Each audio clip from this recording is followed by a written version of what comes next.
მუზეუმების საერთაშორისო დღესთან დაკავშირებით კასპის მხარეთმცოდნეობის მუზეუმში ქართული კერამიკის გამოფენა მოეწყო. მუზეუმში სხვადასხვა ეპოქის უძველესი ქართული ექსპონატები გამოფინეს.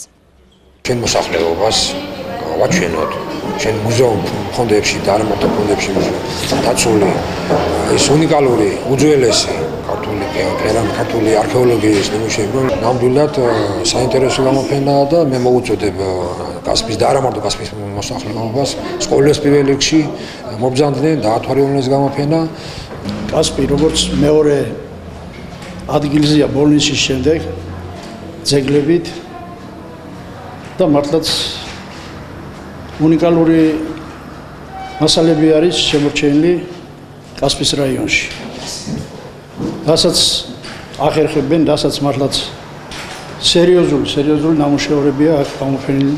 მუზეუმების საერთაშორისო დღეს მსოფლიო 1978 წლიდან აღნიშნავს. ამ დღის აღნიშვნის ტრადიციას გასულ წელს მსოფლიოს მასშტაბით რეკორდული რაოდენობის 100 ქვეყნის 30,000 მუზეუმი შეუერთდა.